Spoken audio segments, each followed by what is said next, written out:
Hongera kwa matokeo leo. Asante. Imekuwa mechi ngumu kwa timu zote, lakini mmeshindwa kupata matokeo leo hii mkiondoka bila alama yoyote katika uwanja wa nyumbani. Ni huzuni kiasi gani kwa mashabiki wa Simba? Kwa kweli kwanza tumshukuru Mungu kwamba mechi imeisha salama, lakini nafikiri hakuna mwana Simba yoyote ambaye ameweza kufurahia matokeo ya leo yaliyotokea hapa uwanjani.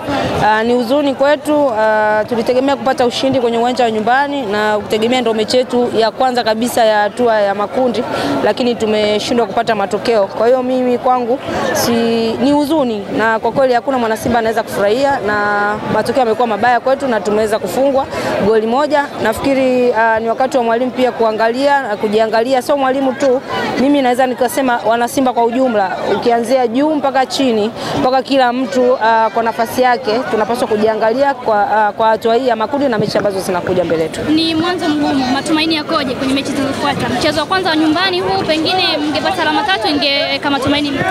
Matokeo ya mpira tuna mechi bado kadhaa mbele ya kucheza. Naamini kwamba tunaweza tukapata ushindi kwenye mechi zingine, lakini kikubwa ni kwamba kila mtu aplay part yake vizuri ili tuweze kupata ushindi kwenye hizo mechi zingine. Bado ni mapema sana kusema kwamba Simba haiwezi kuvuka kwenda hatua ya robo finali, lakini tunaweza kuvuka hatua kwenda robo finali kila mtu akitambua majukumu yake, na ili tuweze kushinda mechi zetu zingine. Pia tutaenda ugenini, naamini kwamba tutaenda kucheza vizuri, pia tunaweza tukapata ushindi kwenye mechi ambazo tutaenda kucheza ugenini, na mechi zingine za nyumbani ambazo tutacheza, maana yake tutabakiza mechi 2 nyumbani. Kwa hiyo hizo mechi pia tunatakiwa tushinde zote ili tuweze kupata ushindi. Kwa hiyo tukishinda mechi za nyumbani, Mwenyezi Mungu akitusaidia tukashinda zote, na ugenini tukapata hata pointi 3 au pointi 4, tunashinda. Lakini hii ni angalizo kwamba kila mtu akaplay part yake inavyopaswa, kila mtu akatimiza wajibu wake pale ambako inapaswa kutimiza wajibu wake, tutashinda. Lakini kama tutakuja kama tulivyokuja leo,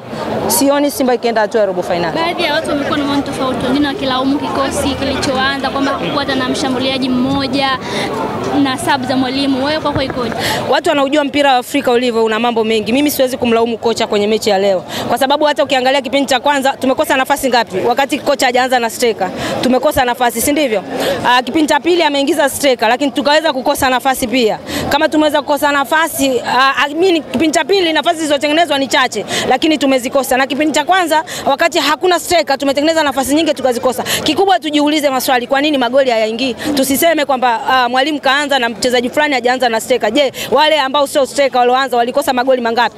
Kwamba mwalimu alisema wasifunge, utamlaumu mwalimu kwamba yale magoli yasiingie au yapite pembeni au yasifungwe yasiwe magoli? Kwa hiyo mimi kwa upande wangu siwezi kumlaumu mwalimu kwa kiasi kikubwa. Kikubwa ni kwamba tunaujua mpira wa Afrika, tunaujua mpira wa Tanzania ulivyo. Tujiulize tu maswali, kwa nini wenzetu wameukimbia uwanja wa Mkapa?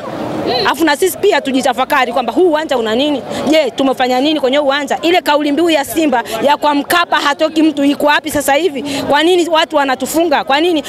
Jiulize, tangu tumeanza hatua za awali tumecheza mechi 2 kwa Mkapa, tumepata matokeo? Hatujapata matokeo. Kwa hiyo ni swala la kujiuliza kwenye kichwa chako kabla hujamlaumu mwalimu. Asante.